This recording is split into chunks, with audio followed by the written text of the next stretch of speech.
You know, there's some things wedding guests just don't like at wedding receptions. That's right, there's certain things that are just not going to be a good memory for your guests, and we're going to cover them in this video right after this. Welcome, ladies and gentlemen, and I have the absolute pleasure to be your host this evening. What's going on, everyone? My name is Durgi Spade, aka Magic MC. That's because I'm a professional magician and a professional wedding MC. And when I'm not performing at weddings, I like creating videos just like this one so I can bring you more wedding tips, tricks, and even checklists. By the way, if you're just starting your planning process, I've got a free ebook you can take advantage of. It's 7 mistakes you need to avoid when wedding planning, and it's yours absolutely for free. My gift to you. You can grab it over at weddingchecklistnow.com. But for now, let's look at the things your guests just are not going to enjoy at a wedding reception. The first thing we're going to talk about is the weather. Now, this is going to be especially important for you if you're planning to have an outdoor wedding or a part of your celebrations happens to be outdoors. So what can you do? Because obviously, you know, you're probably planning an event that's 3 months, 6 months, a year or more down the road, and it's impossible to know today what the weather will be like on that day. Some things to consider are keeping track of the weather a few days before the big day. Now, even a few days before the event, it's not always 100% accurate. You know, weather changes all the time, and within even a few hours span, the predictions can not be accurate. So that's something you're gonna wanna keep an eye out on. One thing I recommend, especially the day of the event, you don't have to do this, but you can get a family member or your planner to do this. One thing you can also do is keep track of the radar on the day of the event. So radars usually give a much more accurate description or idea of what the day is going to look like, but unfortunately they're only accurate for 3, 4, 5 hours into the future. So you don't have to do this, but you might want to get your wedding planner or a trusted family member to keep an eye out on the weather the day of the event. Some things you might want to consider if you think there is a chance of rain on the day is getting umbrellas for everyone. Now, I know that this can be difficult, but I have seen weddings where they had 50 umbrellas prepared in advance, and when the rain came down, they were just able to open it up, and with 50 umbrellas, you could cover approximately 100 people, so that might be an option for you. Now, if you're having an indoor wedding, you still want to consider the weather,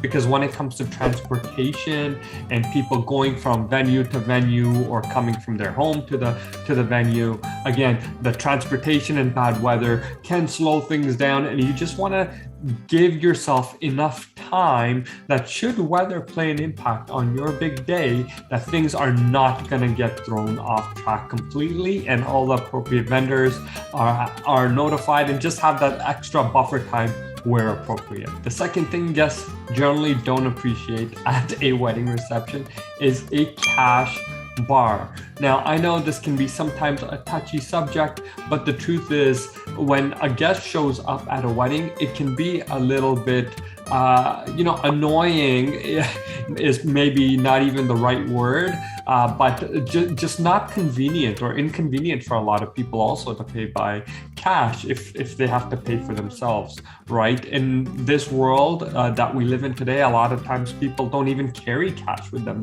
They carry, just a wallet, and especially if the venue doesn't take credit card, if they do cash only, well, now you're going to leave some guests in an awkward situation where maybe they want to get a drink and they can't even do it because they didn't bring physical cash with them.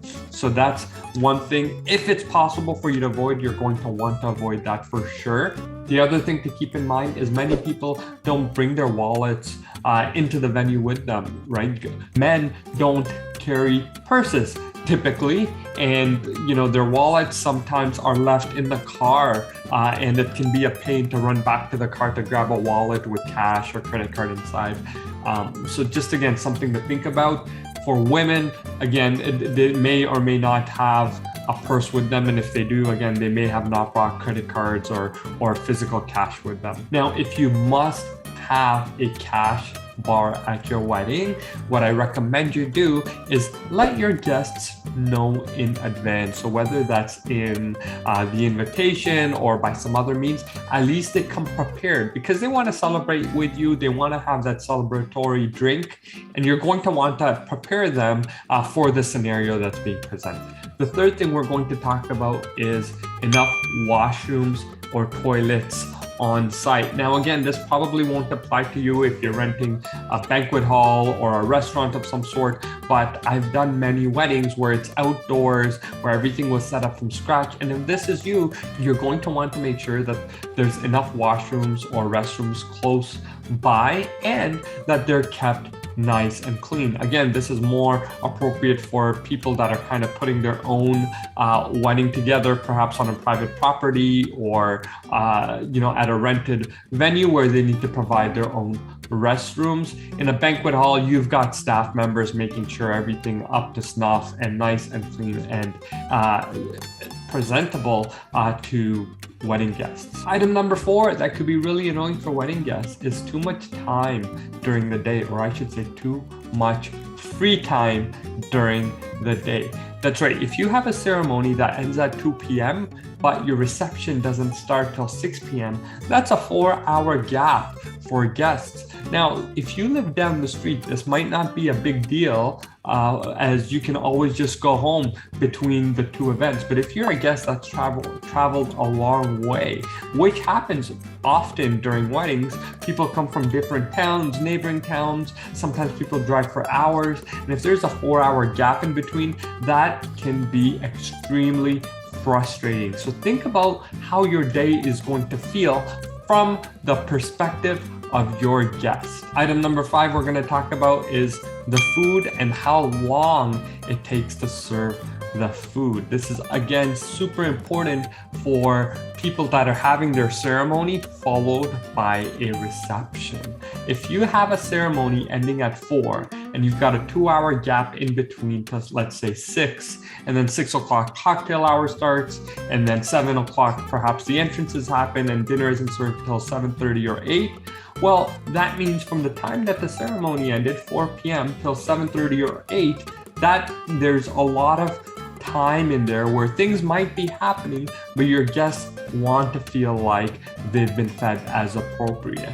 So if you do have long gaps between different parts of your big day, you're going to want to make sure that there's still appetizers being served or hors d'oeuvres being served where appropriate, or snacks being served, so that your guests are not absolutely starving by the time dinner is served. This is super important to keep in mind because the truth is, if your guests are hungry and dinner isn't going to be served for a while, they will not be having a good time. And if they're not having a good time, it doesn't matter what else is happening around the hall. You could have the best musicians, the best DJs, the best artists, the best wedding MC, but if your guests are hungry and waiting for dinner to be served, again, they're going to be looking back at this night with not the fondest of memories. And the last thing we're going to talk about that your guests just don't want to see, and this is unanimous across the board. Item number 6 is speeches that take way too long. And I've seen this happen a lot. This is definitely something you're going to want to avoid. Sometimes what happens is you ask a guest to come up and speak, and they're asked to give a 2-minute speech, and they end up taking 5 minutes or 7 minutes or 10 minutes. And if it's one person giving that speech, we can sometimes get over it, especially if they're an important person in the family. But if you have 5 or 6 or 8 speakers speaking throughout the night, and each of them ends up doing a 10-minute speech instead of a 2-minute speech, it can become extremely tiring. The other thing you want to think about is many times the couple asks a few people to come up and speak at once. So I'll talk to the bride or the groom when I'm prepping to host a couple's wedding, and they tell me, yes, at 8 o'clock, we've got 3 people coming up. These are my 3 best friends, and they want to say a few words. No problem. But what can happen, and I've seen it happen, is these 3 people come up, and in the couple's mind, they think, this is just one speech, so it'll take a couple of minutes. But each person often ends up taking 5 or 7 minutes. And if each person took even 5 minutes, that's 15 minutes of just speeches from this one set alone. So I know you might be thinking, yes, we're going to have a speech and 3 people are going to come up to say a few words. But in your head, I want you to think about this as 3 separate speeches.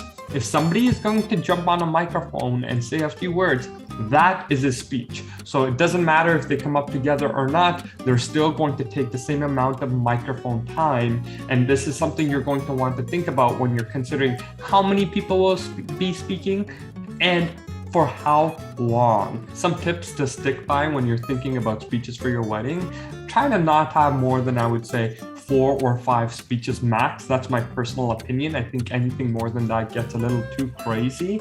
If you have a lot of speakers, you want to focus on the most important people in your family or friends. So that could be a mom, a dad, maybe a sibling, a best man, a maid of honor. Try to avoid just handing out speech tickets every Tom, Dick, and Harry, and you'll be fine. Well, there you have it. There's 6 things your guests just don't want to see on your big day. So try to avoid them and keep on watching this series of videos that are part of the Wedding Checklist Now family for more tips and tricks and checklists for your big day. Once again, if you haven't grabbed your free ebook yet, you can grab it over at weddingchecklistnow.com. I will see you in the next video.